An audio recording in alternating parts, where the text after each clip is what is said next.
11वीं कक्षा के अंतर्गत इकाई 2 अध्याय 4 व्यवसायिक संगठन के स्वरूप के अंतर्गत अभी हमने पहले देखा था कि एकल स्वामित्व या एकल व्यवसाय क्या कहलाते हैं। तो ऐसा व्यवसाय जो एक अकेले व्यक्ति के द्वारा संचालित किया जाता है, जिसमें उसकी पूंजी उसकी स्वयं की लगी होती है अकेले की, साथ ही व्यवसाय के समस्त लाभ हानि का जिम्मेदार वही होता है, व्यवसाय की जोखिम उसी के द्वारा उठाई जाती है। तो ऐसा व्यवसाय जो है एकल स्वामित्व या एकल व्यवसाय कहलाता है। दूसरा जो स्वरूप के अंतर्गत हम आज यहाँ पर अध्ययन कर रहे हैं, संयुक्त हिंदू परिवार व्यवसाय और साझेदारी।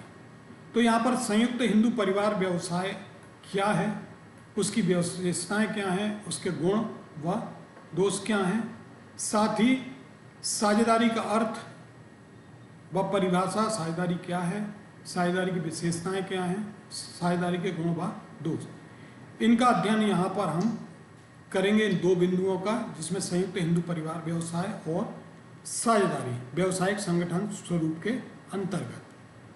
तो यहाँ पर जो है हमारे सामने संयुक्त हिंदू परिवार व्यवसाय, ज्वाइंट हिंदू फैमिली बिजनेस। तो जैसा कि नाम से स्पष्ट है, एक परिवार के द्वारा संयुक्त रूप से किया जाने वाला व्यवसाय वो कहलाता है संयुक्त हिंदू परिवार व्यवसाय। संयुक्त हिंदू परिवार व्यवसाय जो है व्यावसायिक संगठन का एक ऐसा स्वरूप है जो केवल भारत में ही देखने को मिलता है। हमारे देश में यह इसका जो रूप है वो प्राचीनतम कहा जा सकता है। ऐसा व्यवसाय हिंदू कानून के अंतर्गत चलाया जाता है तथा इसमें भाग लेने वालों का संबंध जो है जन्म और स्थिति से बनता है, न कि परस्पर समझौते या अनुबंध से। ये व्यवसाय परिवार के पास उत्तराधिकारी कानून के द्वारा पिता, दादा या परदादा से वंशानुगत प्राप्त होता है। तो इस प्रकार से हम यहाँ पर देखते हैं कि इस व्यवसाय में जो सदस्यता है वो परिवार के सदस्यों को जन्म से ही प्राप्त हो जाती है। तो इसमें जो भी सदस्य होते हैं संयुक्त हिंदू परिवार व्यवसाय में, ज्वाइंट हिंदू फैमिली बिजनेस में, इसमें जो उत्तराधिकार है वंशानुगत रूप से सदस्यों को प्राप्त होता है। जैसे दादा से पिता को, पिता से उसके पुत्र को, इस क्रम में जो है उत्तराधिकार प्राप्त होता रहता है। ये कहलाता है संयुक्त हिंदू परिवार व्यवसाय। अब यहाँ पर हम आशा देखेंगे कि संयुक्त हिंदू परिवार व्यवसाय से अभिप्राय उस व्यवसाय से है जिस पर संयुक्त हिंदू परिवार के सदस्यों का स्वामित्व होता है तथा वही इसका संचालन करते हैं। व्यवसाय का यह स्वरूप कानून के द्वारा शासित होता है। संयुक्त हिंदू परिवार में वे सभी सदस्य आते हैं जो कि एक ही पूर्वज की संतान होते हैं। इस परिवार को सहभागिता तथा प्रत्येक हिस्सेदार को हम सहभागी कहते हैं। प्रत्येक सहभागी को पारिवारिक व्यवसाय में अपना हिस्सा जन्म से प्राप्त हो जाता है। प्रायः इसमें केवल पुरुष ही भागीदारी हो सकते हैं, परंतु 1956 के हिंदू उत्तराधिकारी कानून के अनुसार यदि पुरुष सहभागी की मृत्यु हो जाती तो उसका कोई भी पुरुष उत्तराधिकारी नहीं है तो स्त्री सहभागी के रूप में अपना हिस्सा वो प्राप्त कर सकती है। इस व्यवसाय के स्वरूप को हम कहते हैं हिंदू अविभाजित परिवार व्यवसाय भी कहा जाता है। ऐसे व्यवसाय का प्रबंध जो है संचालन परिवार के वरिष्ठ सदस्य, ओल्डेस्ट मेंबर, जो सबसे सीनियर है उसके द्वारा किया जाता है, जिसको हम कर्ता या मुखिया कहते हैं। तो इस प्रकार से यहाँ पर हमने देखा कि संयुक्त हिंदू परिवार व्यवसाय जो है एक परिवार के द्वारा संचालित किया जाने वाला व्यवसाय है, जिसमें व्यवसाय में भविष्य में उत्तराधिकारी जो कानून है, उत्तराधिकार उनको क्रमशः अपने वंश क्रम से प्राप्त होता है और इसमें संयुक्त हिंदू परिवार में जो सदस्यों का स्वामित्व है वही सभी मिलकर आपस में इसका संचालन करते हैं। तो इस प्रकार से यहाँ पर ये संयुक्त हिंदू परिवार कहलाता है। हो गया सर, इसको हिंदू परिवार व्यवसाय की ये हम देखेंगे या इसकी लक्षण क्या है। जैसे कि पहले दिख रहा हमें यहाँ पर जन्म से सदस्यता। जब भी कोई संयुक्त हिंदू परिवार की सदस्यता जो है एक बालक जन्म से ही स्वतः उसको प्राप्त हो जाती है। यदि कोई बालक उस परिवार में जन्म लेता है तो इस व्यवसाय की सदस्यता उसको जन्म से ही प्राप्त हो जाती है। इसके लिए बालक के बड़े होने का या उसके बालिग होने पर कोई समझौता या अनुबंध करने की आवश्यकता नहीं होती है, अर्थात वो जन्म से ही उसको सदस्यता प्राप्त हो जाती है। दूसरा जो है विधान, अलग से विधान लागू होता है। इस व्यवसाय का हिंदू कानून लागू होता है, इसमें कोई अन्य अधिनियम लागू नहीं होते, इसमें संयुक्त हिंदू परिवार अधिनियम ही लागू होता है।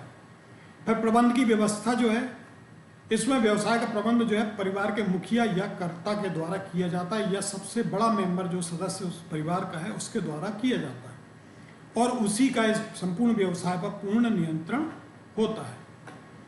फिर दायित्व की बात करें हम, तो इस व्यवसाय में कर्ता का दायित्व जो होता है वो कैसा होता है? असीमित होता है, अर्थात व्यवसाय के दायित्व का भुगतान करने हेतु उसकी व्यक्तिगत संपत्ति का प्रयोग किया जा सकता है, परंतु अन्य सहभागियों का दायित्व उसके अंश तक सीमित होता है। यहाँ पर जो मुख्य संचालन करता है, जो मुखिया है, व्यवसाय के जो दायित्व हैं उनका भुगतान करने का दायित्व उसके लिए असीमित होता है, किंतु जो अन्य सदस्य हैं, परिवार के अन्य मेंबर हैं, उनका दायित्व जो है, उनका जो हिस्सा है उसमें वहाँ तक सीमित रहता है। फिर स्थायित्व की बात करें हम, इस व्यवसाय में कर्ता की मृत्यु होने पर अगला वरिष्ठ सदस्य कर्ता बनकर व्यापार का प्रबंध व नियंत्रण करता है।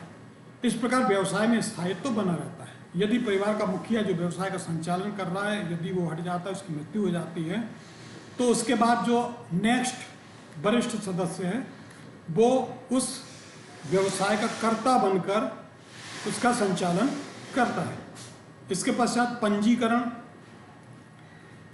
ऐसे व्यवसाय में पंजीकरण की आवश्यकता नहीं होती, ये कानून के द्वारा शासित होता है। फिर हिसाब किताब मांगने का अधिकार, संयुक्त हिंदू परिवार में व्यवसाय में सदस्यों को परिवार के कर्ता से व्यवसाय का हिसाब किताब मांगने का अधिकार नहीं होता है। जो अन्य सदस्य हैं वे अपने कर्ता से, मुखिया से हिसाब किताब नहीं मांग सकते। इसके अलावा अनुबंध का अधिकार, संयुक्त हिंदू परिवार व्यवसाय की ओर से कर्ता के अतिरिक्त अन्य सदस्यों को अनुबंध करने का अधिकार नहीं होता। तो यहाँ व्यवसाय में जो परिवार के अन्य सदस्य हैं वो भले ही उस व्यवसाय के सदस्य हैं, लेकिन उनको अनुबंध करने का किसी भी प्रकार का अधिकार नहीं होता। यहाँ पर संयुक्त हिंदू परिवार व्यवसाय की ओर से जो उसका मुखिया है उसी के द्वारा अनुबंध करने का अधिकार उसको होता है।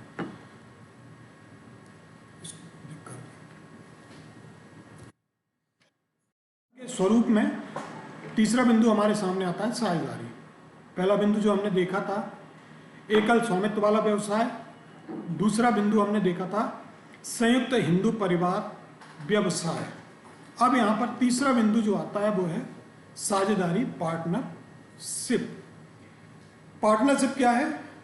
यहाँ पर हम देखते हैं कि एकल स्वामित्व के व्यवसाय में पूंजी, प्रबंध, विशिष्टीकरण आदि की समस्याओं के कारण बड़े आकार के व्यवसाय का संचालन नहीं हो पाता। क्यों? क्योंकि एकल स्वामित्व वाले व्यवसाय में पूंजी की मात्रा सीमित होती है, प्रबंध का व्यवस्था प्रबंध संचालित करने वाले सीमित होते हैं, और भी जो व्यवसाय के संचालन से संबंधित कार्य हैं उनके पूरा करने की समस्याएं यहाँ पर सामने आती हैं। तो एक अकेले व्यक्ति के द्वारा व्यवसाय का संचालन बड़े आकार का संभव नहीं हो पाता। तो इस समस्या से निपटने के लिए आवश्यक है कि कुछ लोग मिलकर व्यवसाय चलाएं। इसके लिए संयुक्त रूप से पूंजी भी एकत्रित करें और मिलजुल कर प्रबंध की व्यवस्था करें। तो इस प्रकार से हम यहाँ देखते हैं कि साझेदारी व्यवसाय का जो जन्म है वो एकाकी व्यवसाय के दोषों को दूर करने के लिए हुआ है। अब यहाँ हम जानते हैं कि साझेदारी वास्तव में क्या कहलाती है। साझेदारी जो है, साझेदारी अर्थात बराबर बराबर के अधिकार में। साझेदारी व्यवसाय जो है इसके अंतर्गत दो या दो से अधिक व्यक्ति एक वैधानिक व्यवसाय को चलाने तथा उसके लाभ में हिस्सा बांटने का समझौता करते हैं। ऐसा व्यवसाय या तो वे सब मिलकर करते हैं या उनमें से कोई एक करता है या सबकी ओर से व्यवसाय का कोई अन्य संचालन करता है। जो लोग ऐसे व्यवसाय का चलाने का समझौता करते हैं वे कहलाते हैं साझेदार, तथा व्यवसायिक संस्था को यहाँ पर हम क्या कहते हैं, साझेदारी फर्म। तो एक लाभ कमाने की इच्छा से जब दो या दो से अधिक लोग मिलकर किसी ऐसे व्यवसाय को चलाने के लिए आपस में सहमत हैं जो उन सब की ओर से या किसी और के द्वारा व्यवसाय का संचालन किया जाएगा, तो वो कहलाता है साझेदारी द्वारा किया जाने वाला व्यवसाय। अब यहाँ पर जो साझेदारों का समूह है वो किसका रूप होता है, एक साझेदारी फर्म का। यहाँ पर हैने ने कहा है साझेदारी उन व्यक्तियों के मध्य एक संबंध है जिन्होंने निजी लाभ के उद्देश्य से एक व्यवसाय को मिलकर चलाने का अनुबंध किया है। तो यहाँ पर व्यक्तिगत लाभ के उद्देश्य से एक व्यवसाय को मिलकर चलाने का जो अनुबंध कुछ लोगों के द्वारा किया गया है, उनके बीच का जो संबंध है वो साझेदारी है। फिर किम्बाल के अनुसार एक साझेदारी या फर्म, जैसा कि उसे प्रायः कहा जाता है, व्यक्तियों का एक समूह जिन्होंने किसी उपक्रम को चलाने के लिए मिलकर पूंजी अथवा सेवाओं को लगाया है। फिर भारतीय साझेदारी अधिनियम 1932 के अनुसार साझेदारी ऐसे व्यक्तियों के पारस्परिक संबंधों को कहते हैं जो एक व्यवसाय के लाभ को आपस में विभाजित करने के लिए सहमत हैं, और यह व्यवसाय सभी व्यक्तियों के द्वारा अथवा उनमें से किसी एक व्यक्ति के द्वारा चलाया जाएगा। तो इस प्रकार यहाँ हम कह सकते हैं कि साझेदारी दो या दो से अधिक व्यक्तियों का ऐच्छिक संबंध है जिन्होंने किसी ऐसे वैधानिक व्यवसाय को लाभ को बांटने के लिए समझौता किया है जिसका संचालन उन सभी के लाभों के लिए होता है। साझेदार में जो व्यक्ति सम्मिलित होते हैं वे साझेदार कहलाते हैं। सभी साझेदारों को हम सामूहिक रूप से फर्म या सार्थ कहते हैं। जिस नाम से व्यवसाय करते हैं वह फर्म का नाम कहलाता है। तो इस प्रकार से हमने जाना यहाँ पर कि साझेदारी दो या दो से अधिक व्यक्तियों के बीच लाभ कमाने के लिए एक ऐच्छिक समझौता है, अनुबंध है, जिसके माध्यम से वे लोग आपस में मिलकर व्यवसाय को संचालित करते हैं, और उनका जो समूह है वो फर्म का एक रूप होता है। यहाँ पर है साझेदारी की विशेषताएं या लक्षण। तो यहाँ हमने देखा साझेदारी कम से कम 2, अधिक से अधिक 20, बैंकिंग व्यवसाय की दशा में 10 हो सकते हैं। दूसरा समझौता। समझौता जो है वो लिखित या मौखिक दोनों प्रकार से हो सकता है। लिखित की दशा में साझेदारी संलेख तैयार किया जाता है। फिर व्यवसाय। साझेदारी के लिए व्यवसाय का होना आवश्यक है, साथ ही व्यवसाय का वैधानिक होना भी आवश्यक है। अर्थात जो साझेदारी समझौता हो रहा है उसके लिए व्यवसाय का होना आवश्यक है और ये व्यवसाय वैधानिक होना चाहिए। उद्देश्य। तो आवश्यक है कि जो भी साझेदारी समझौता हुआ है साझेदारों के बीच में, उसका मुख्य उद्देश्य क्या होना चाहिए, लाभ कमाना। यदि साझेदारी व्यवसाय लाभ प्राप्ति के लिए नहीं है तो वो साझेदारी नहीं कहलाएगी। अर्थात यहाँ पर जो उद्देश्य है साझेदारी बनाने का वो कैसा होना चाहिए, आर्थिक होना चाहिए, लाभ कमाने का होना चाहिए। यदि साझेदारी समझौते का उद्देश्य लाभ कमाना नहीं है तो वो साझेदारी नहीं कहलाएगी। फिर व्यवसाय का संचालन। इसके अंतर्गत जो है व्यवसाय का संचालन सभी साझेदारों के द्वारा आपस में मिलकर या उनकी आपसी सहमति के आधार पर किसी तय साझेदार के द्वारा संचालन किया जा सकता है। कोई एक साझेदार भी फर्म का संचालन कर सकता है। फिर फर्म व एजेंट का संबंध।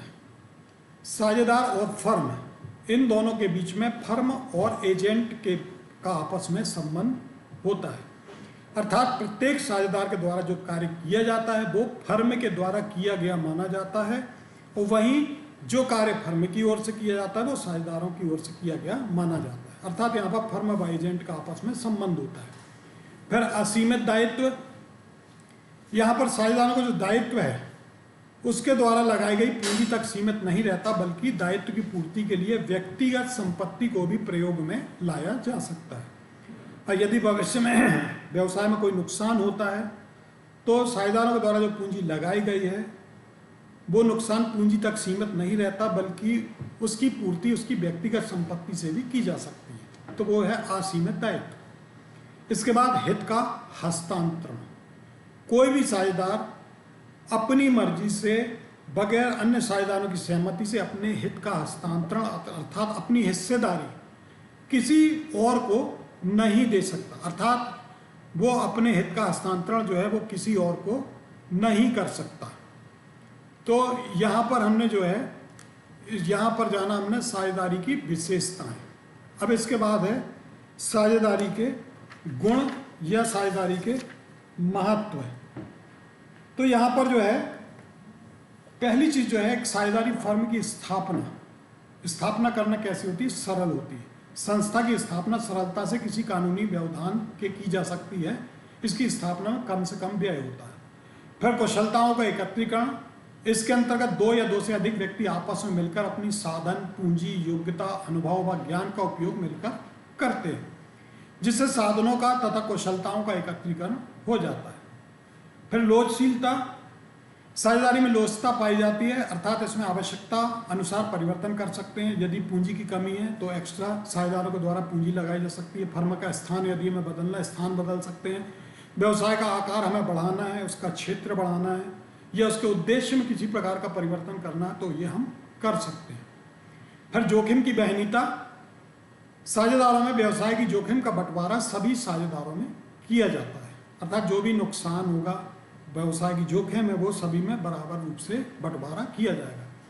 वित्तीय साधनों की अधिकता, एकाकी व्यवसाय की तुलना में साझेदारी में दो या दो से अधिक साझेदारों द्वारा जो पूंजी लगाई जाती है, जिससे वित्तीय साधन अधिक मात्रा में हो जाते हैं। इसके अलावा गोपनीयता, साझेदारी में अपने हिसाब किताब के लेखे को प्रकाशित करना तथा अपनी रिपोर्ट जमा करना आवश्यक नहीं होता। अतः साझेदारी व्यवसाय की गोपनीयता जो है वो बनी रहती है। फिर अंतिम बिंदु जो यहाँ है हमारे सामने, प्रत्यक्ष प्रोत्साहन। साझेदारी में काम करने तथा लाभ प्राप्त करने में प्रत्यक्ष संबंध होता है। अतः यहाँ व्यक्तियों में अधिक परिश्रम करके अधिक लाभ कमाने की प्रेरणा पाई जाती है। चूंकि व्यवसाय लाभ कमाने की इच्छा से साझेदारी तय की जाती है, और यहाँ पर साझेदारी के द्वारा जो व्यवसाय किया जाता है उससे जो लाभ होता है उसका प्रत्यक्ष रूप से साझेदारों को लाभ प्राप्त होता है। तो यहाँ पर सभी साझेदार आपस में मिलकर अधिक परिश्रम करके अधिक से अधिक लाभ कमाना चाहते हैं। तो यहाँ हमने देखा साझेदारी के गुण व महत्व, इसकी सरलता में स्थापना करना होती है, कुशलताओं का एकत्रीकरण बेहतर हो जाता है, लोचशीलता हो जाती है, जोखिम का बंटवारा हो जाता है, वित्तीय साधन प्रचुर मात्रा में आ जाते हैं, इसमें गोपनीयता बनी रहती है, वहीं प्रत्यक्ष रूप से साझेदारों को प्रोत्साहन प्राप्त होता है। तो ये जो हैं साझेदारी के गुण व महत्व हैं। के दोष या सीमाएं क्या क्या हैं? सीमित साधन, यहां हम देखते हैं कि साझेदार 2 या अधिकतम 20, बैंकिंग व्यवसाय की दशा में अधिकतम 10 हो सकते हैं। तो यहाँ पर हम देखते हैं कि 2 या 2 से अधिक या अधिकतम 20 साझेदारों के द्वारा ही व्यवसाय में पूंजी लगाई जाती है। तो संख्या सीमित होने के कारण साधन कैसे सीमित हैं, और व्यवसाय का जो है हम आगे यदि विस्तार करना चाहते हैं तो अपेक्षाकृत विस्तार नहीं कर पाते। तो यहाँ पर जो है इसका विस्तार जो है वो एक सीमा तक हो पाता है। तो यहाँ साधन सीमित होते हैं। वहीं दूसरा दोष जो है वो है आपसी संघर्ष। यहाँ पर साझेदार हमेशा व्यक्तिगत हित के लिए सदैव प्रयासरत रहते हैं, अतः आपस में संघर्ष की भावना बनी रहती है, जिससे संस्था के हित में सामंजस्य आपस में नहीं बैठ पाता। तो यहाँ पर दूसरा दोष जो है वो आपसी संघर्ष उनके बीच में बना रहता है। फिर तीसरा जो है असीमित दायित्व। यहाँ पर फर्म के दायित्वों के भुगतान के लिए साझेदारों की व्यक्तिगत संपत्ति का प्रयोग किया जाता है। इससे साझेदारों का मनोबल और जो साहस है वो क्रमशः क्या हो जाता है, कम हो जाता है।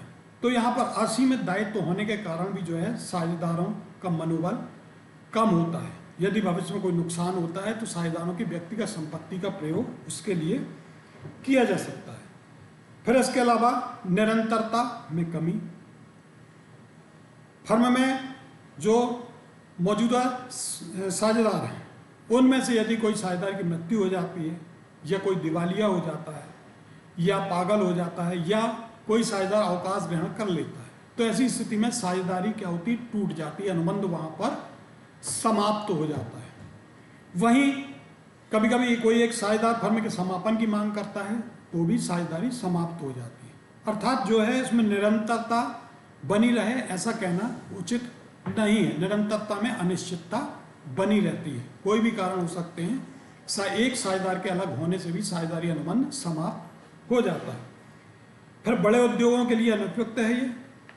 साझेदारों की संख्या सीमित होने के कारण पर्याप्त मात्रा में पूंजी नहीं हो पाती और साथ में अपनी साझेदारी हित का हस्तांतरण करना कठिन होता है तथा दायित्व असीमित होने के कारण साझेदार पूंजी लगाने में डरते हैं। ऐसी स्थिति में बड़े उद्योग के लिए साझेदारी व्यवसाय जो है वो अनुपयुक्त होती है। तो यहाँ हम देखते हैं कि ये साझेदारी के दोष या सीमाएं जो है, जिसमें सीमित साधन, आपसी संघर्ष, असीमित दायित्व, निरंतरता में कमी और बड़े उद्योगों के लिए ये अनुपयुक्त है। यहाँ पर कुछ प्रश्न हमारे सामने हैं। एकल व्यवसाय से क्या आशय है, उसकी विशेषताएं लिखिए। एकल व्यापार के गुण व दोषों को समझाइए। क्या व्यापार में एक व्यक्ति का नियंत्रण सर्वश्रेष्ठ है, समझाइए। और इस अध्याय में जो हमने अभी यहाँ पढ़ा है, संयुक्त हिंदू परिवार व्यवसाय से आशय एवं उसकी विशेषताओं को समझाइए तथा साझेदारी का अर्थ, परिभाषा, उसकी विशेषताओं को समझाइए। और अंत में साझेदारी के गुण व दोष कौन कौन से हैं उनको समझाइए।